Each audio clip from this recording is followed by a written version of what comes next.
Alors, après avoir vu la notion de point, on va voir maintenant la notion de vecteur. Alors un vecteur, pour moi, si je vais le considérer, je peux dire que c'est une différence entre deux positions. Maintenant, si la première position elle est à l'origine 0, 0, on peut considérer tout simplement le deuxième point, n'est-ce pas? Je peux avoir donc un point, un deuxième point, donc ça c'est mon premier point, juste un instant, pardon. Si je vais cliquer pour saisir, voilà.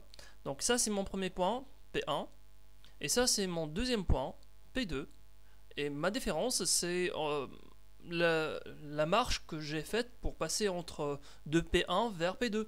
Alors ce que j'ai fait, c'est que j'ai fait un ensemble de pas, on peut compter combien de pas j'ai fait 12 pas ici, en passant vers l'axe horizontal. Et ensuite, je vais monter avec combien de pas 1, 2, 3, 4, 5 pas pour arriver à P2. Donc, je peux exprimer mon vecteur que vous voyez là. Ne vous concentrez pas sur le terme magnitude. Je vais appeler mon vecteur V. Je peux le représenter, mon V, avec les coordonnées 12 et 5. Voilà. Donc, c'est vrai que j'ai un point, P2 aussi, P2, et les deux coordonnées 12, 5. Mais il ne faut pas considérer, il ne faut pas se tromper, parce que P2 c'est une position, alors que V c'est une orientation. Ce qui est intéressant, c'est que cette même orientation, elle peut varier dans l'espace. Donc si je vais effacer un peu, je vais dessiner encore mon vecteur. Donc je peux avoir par exemple, si je vais faire 2 pas par ici, et ensuite 3 pas par là, pour avoir ce vecteur tracé que je vais appeler par exemple V, ce même vecteur là, je peux l'avoir entre deux autres points dans l'espace. Par exemple, si je vais considérer ce premier point, par exemple ce point là, mon P1, et l'abscisse 19 est d'ordonnée 1. D'accord? Ensuite, si je vais considérer mon deuxième point, par exemple ici P2, je vais avoir le même vecteur V entre P2, juste un instant pour le bien dessiner, et P1. Voilà, je m'excuse pour... voilà. Donc, entre P1 et P2, j'ai le même vecteur V. En fait, un vecteur, il n'a pas vraiment de position dans l'espace. C'est juste une orientation. Il a bien sûr une direction, mais il a un sens surtout. Ceci veut dire qu'un vecteur inverse, par exemple, ce vecteur-là, que je vais appeler U, il est différent de V. Pourquoi? Parce qu'il a un sens différent. Et pour avoir un point, le vecteur V, je peux appliquer le calcul suivant. Donc, V, c'est égal à P2 moins P1. Je peux placer une flèche. P2, il est d'abscisse 21. Donc, ça, c'est 21. Et d'ordonnée, si on va regarder 4, voilà. Donc, ça, c'est P2. Je vais placer un moins. Et P1, et les d'abscisse 19.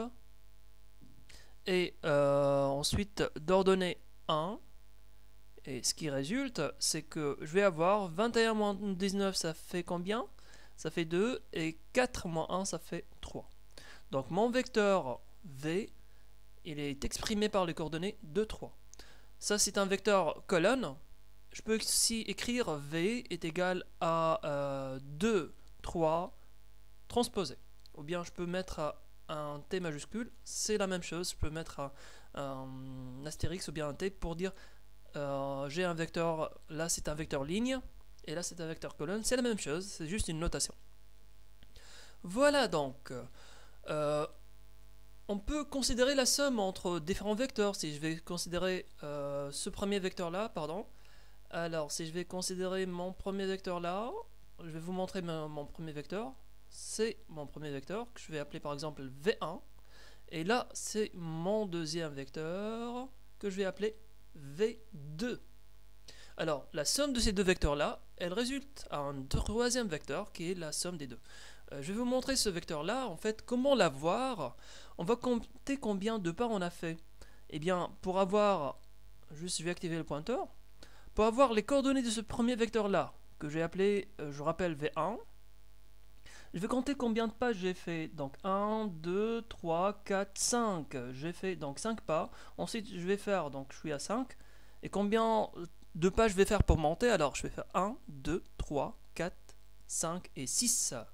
Voilà. Donc, vous voyez que V1, donc ça c'est mon V1, il est exprimé par ces composantes-là, 5 et 6. Maintenant, on va regarder ce V2 là, que voici. Hop. Combien de pas il a fait? Bah, on peut se voilà, compter et on peut faire confiance. Vous devez me faire confiance. Ça c'est V2 et il contient 12 pas en horizontal et 5 pas en vertical. Alors, le vecteur résultant que vous voyez là en vert, que je vais appeler par exemple U, qui est le résultat de la somme de V1 plus V2, il est tout simplement la somme des composantes. 5 plus 12, ça fait 17, et 6 plus 5, ça fait 11. Donc là, c'est mon U. Voilà.